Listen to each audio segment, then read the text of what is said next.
Welcome to signal TV. నేను శివారెడ్డి. రైతుల రుణమాఫీ విషయంలో ప్రభుత్వం ఎందుకో తప్పటడుగులు వేస్తున్నట్టుగా కనిపిస్తుంది. హామీలు ఒకే హామీని ఇప్పటికే 4 సార్లు 5 సార్లు టైం చేంజ్ చేసిండ్రు. మళ్ళీ ఇప్పుడు కొత్తగా ఆగస్టు 15 లోపు అని నిన్న నారాయణపేటలో జరిగిన మీటింగ్లో సీఎం రేవంత్ రెడ్డి ప్రకటించారు. అసలు ఇప్పటిదాకా ఎందుకు చేయలేదు అన్నదానికి ఇప్పుడు ఎలక్షన్ కోడ్ ఉంది కాబట్టి చేయలేమనేది రేవంత్ రెడ్డి మిగతా కాంగ్రెస్ నేతలందరూ కూడా చెప్తున్నారు. 2 లక్షల రుణమాఫీ చేస్తామని ఎలక్షన్స్ ముందు, అసెంబ్లీ ఎలక్షన్స్ ముందు కాంగ్రెస్ హామీ ఇచ్చింది. దానికి ఒక డేట్ ఫిక్స్ చేసినారు. డిసెంబర్ 9 సోనియా గాంధీ బర్త్డే సందర్భంగా రైతులకు అందరికీ రుణమాఫీ కాబోతుంది, అందరికీ 2 లక్షల రుణమాఫీ చేయబోతున్నామని చెప్పిండ్రు. దానికన్నా ముందు మీరు ఎవరెవరికైతే అప్పులు లేవో వాళ్ళందరూ పోయి తెచ్చుకోమన్నారు. నిజానికి రైతులు ఎవరు రుణమాఫీ చేయమని అడగలేదు, రుణాలు తెచ్చుకుంటామని చెప్పలేదు. కానీ అప్పుడు ప్రచారంలో భాగంగా కాంగ్రెస్ నేతలు మీరు రుణమాఫీ చేస్తాం, మీరు బ్యాంకు పోయి తీసుకొచ్చుకోండి అంటే అప్పు ఉన్నోళ్ళు, అప్పు లేనోళ్ళు, కొంత అవసరం ఉన్నోళ్ళు, అవసరం లేనోళ్ళు ఎట్లా రుణమాఫీ అవుతుంది కదా అని బ్యాంకుకి వెళ్ళి తెచ్చుకున్నారు. తర్వాత ప్రొసీజర్ మనం చూస్తున్నాం. ఇప్పటిదాకా వాళ్ళు చాలాసార్లు, ఇప్పటికి 4 సార్లు డేట్లు పొడిగిస్తూ వచ్చారు. ఫస్ట్ డిసెంబర్ 9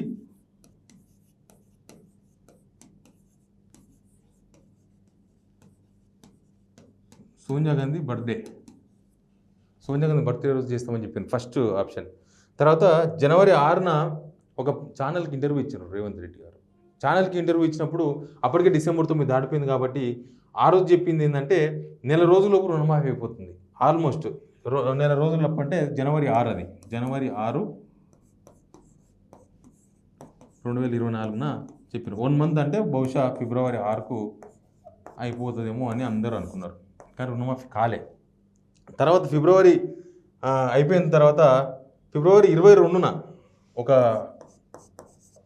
ప్రకటన వచ్చింది. ఫిబ్రవరి 22న మళ్ళీ సీఎం దగ్గర నుంచి, మంత్రుల దగ్గర నుంచి ఒక ప్రకటన వచ్చింది. కరెక్ట్గా వచ్చే నెల 15 తారీఖు లోపు బాకీ లేకుండా 2 లక్షల రుణమాఫీ చేస్తాం. వచ్చే నెల 15 అంటే మార్చి 15 అయిపోయింది. అప్పటి నుంచి ప్రతిపక్షాలు, రైతులు రకరకాల ప్రెషర్లు పెడుతున్నారు. రుణమాఫీ ఎప్పుడైతుంది అని. ప్రతిపక్షాల నుంచి మెయిన్ ప్రెషర్ ఉంది లోక్సభ ఎలక్షన్స్ కాబట్టి. ఇప్పుడు రేవంత్ రెడ్డి చెప్పిన కొత్త డేట్ ఏంటంటే ఆగస్టు 15 లోపు కాదు, 15 డెడ్ లైన్, 15 తర్వాత కాదు, 15 కన్నా ముందు, ఆగస్టు 15 కన్నా ముందు అనేది ప్రస్తుతం ఉన్న డేట్. అయితే ఆగస్టు 15 ఎందుకు ప్రకటించారు? ముందే చెప్పొచ్చు కదా అంటే దానికి ఎలక్షన్ కోడ్ ఉంది కాబట్టి ఇప్పుడు చేయలేము అనేది ఒక ప్రధానమైన రీజన్ ఒకటి సీఎం రేవంత్ రెడ్డి మిగతా మంత్రులందరూ కూడా చెప్తున్నారు. కానీ ఆగస్టు 15 వరకు జరిగే పరిణామాలు నేను చెప్తాను. ఆగస్టు 15 తర్వాత ఏం జరుగుతుందో నాకు తెలియదు. కానీ ఆగస్టు 15 వరకు ఇప్పుడు లోక్సభ ఎలక్షన్స్ అయిపోతాయి, తర్వాత సర్పంచ్ ఎలక్షన్స్ అయిపోతాయి, తర్వాత జెడ్పీటీసీ ఎంపీటీసీ ఎలక్షన్స్ కూడా అయిపోతాయి. ఎలక్షన్స్ అన్నీ అయిపోయే వరకు ఇప్పుడు ఈ ఎలక్షన్స్ అన్నీ అయిపోయిన తర్వాత డేట్ ఆగస్టు 15 అనే డేట్ వస్తుంది. అప్పటిలోపు ఇవన్నీ అయిపోగొట్టుకుంటారు అనమాట. తర్వాత ఆగస్టు 15 రుణమాఫీ చేస్తాము, ఆగస్టు 15 లోపు అని చెప్తున్నారు. అందుకే కొత్త డేట్ ప్రకటించారు.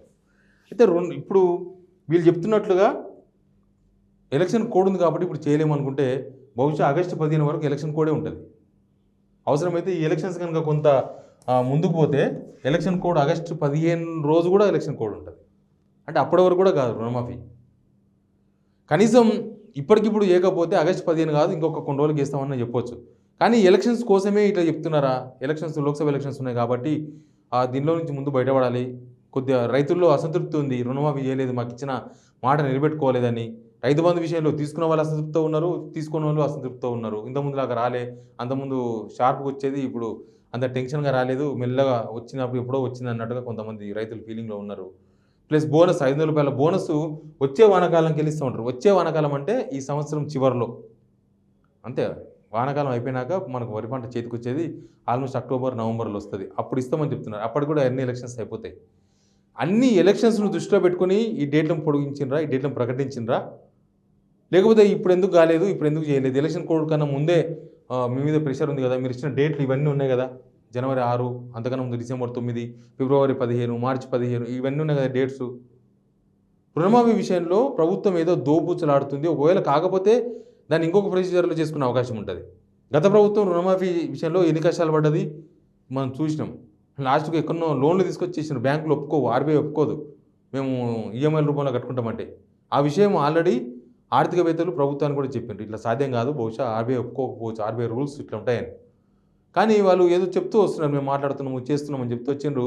లాస్ట్ ఆగస్టు 15 లోపని ఇప్పుడు కొత్త డేట్ ప్రకటించేవరకు అనేక అనుమానాలు. ఈ రుణమాఫీ అనేది అవుతుందా, ఓన్లీ ఎలక్షన్స్ కోసం వాడుతున్న ఆయుధమా? Lok Sabha elections, sarpanch elections, ZPTC MPTC elections అన్నీ అయిపోయే వరకు ఇట్లే మాట్లాడి ఇట్లే డేట్లు పొడిగించుకుంటూ పోతే అయిపోతుంది. ఇంకా తర్వాత ఎలక్షన్స్ అయిపోయినాక దేవుడు ఉంటుంది, ప్రభుత్వం ఉంటారు, ప్రతిపక్షాలు ఉంటుంది, రైతులు ఉంటారు, అందరు ఉంటారు.